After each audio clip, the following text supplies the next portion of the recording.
Hello, welcome to the Seco Direct podcast, and I'm your host, Dr. Tiwa. We with Seco Direct, we aim to keep you up to date with the latest trends in the medical space and to make sure that your fears are allayed regarding any ailments that are out there in Nigeria. Stick with us as we go through this journey together. Thank you.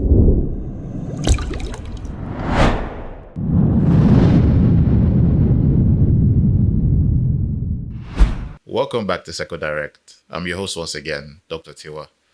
So today, what we plan to do today is to explore a silent killer in today's community, and that is prediabetes. Prediabetes, as we know, affects a lot of people in the sub-Saharan Africa, mostly Nigeria where we are.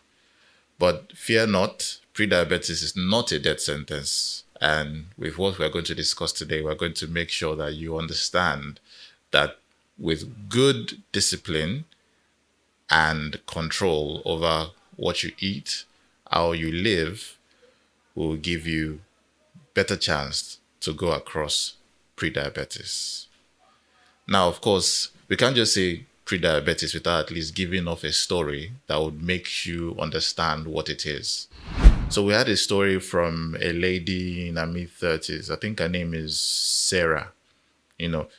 Juggling a demanding career, mother of three. Despite her busy schedule, she always thought that she could come home. She eats fruits all the time. She exercises day to day, walks from her estate building to the end of the gate, coming back. So she felt she had, the best way to survive a day-to-day experience and a day-to-day life. But in one of her regular health checks, a doctor said that she had prediabetes. Now, of course, to a lady like that, she wouldn't try and feel like, oh, how come I do the right things, I eat right, I exercise right, how come I have prediabetes? Well, when you delve deeper into her lifestyle, she could say, okay, I eat right and everything, but putting different ingredients in your meal could add to that possibility of prediabetes. But as I said before, prediabetes is not a death sentence. We'll seek as we go on to dissect out what it is and how to make sure it does not progress to diabetes. So what is prediabetes? Prediabetes is a condition where your sugar level is high, but not high enough to get to the diabetic level. Although, if you do not act and intervene at that point, diabetes is a possibility. And typically, it affects people of the age from 30 to 50 years. And this is due to a resistance to a component called insulin. Now, what does insulin do? When you have high blood sugar, it's because the component insulin does not move the sugar from the blood to different tissues that need it, like maybe your liver, your skin, your muscle tissue. So if insulin does not move this sugar away from the blood, when you do a blood test, it will show that your blood sugar level is high. That is one of the main reasons why we can get a pre-diabetic development or progression into diabetes. Now, what are the things that do not help that make sure that this pre-diabetes is a possibility? It always has to do with your diet, your lifestyle.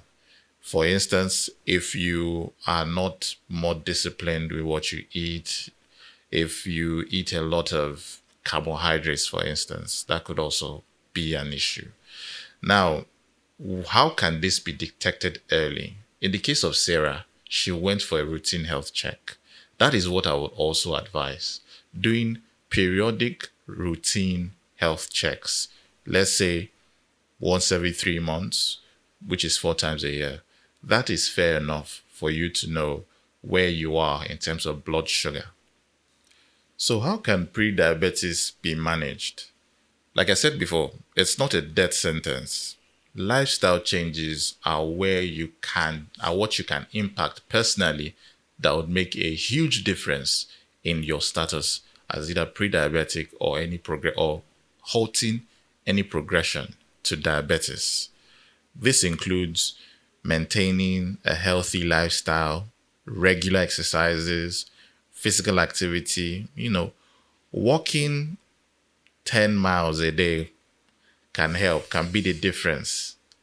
Changing your diet, making it a more balanced diet, involving more fruits, vegetables, lean proteins, that would also help. Now, in this kind of climate, in this situation that we're in, people tend to want to walk every time. But always find time for yourself, managing your stress levels, making sure that you get enough sleep every single day. 8 hours of sleep is what is best. So make sure as you're working diligently, you get your hours of sleep too. Now, you can also take supplements. These supplements can help you to maintain your weight, reduce the tingling sensations in your arms, legs, your fingers. They could also help with your heart function and make sure that the pre-diabetic level that is stated does not progress into diabetes. Now, in conclusion, pre-diabetes is not a death sentence. All you need to do is to eat well, have a better lifestyle, engage in physical activity, and take supplements. That wraps up today's episode at Circle Direct Podcast. Be sure to subscribe for more insights and more trends in the Nigerian medical health space. Thank you very much. I remain your host, Dr. Tiwa. I'll see you next time.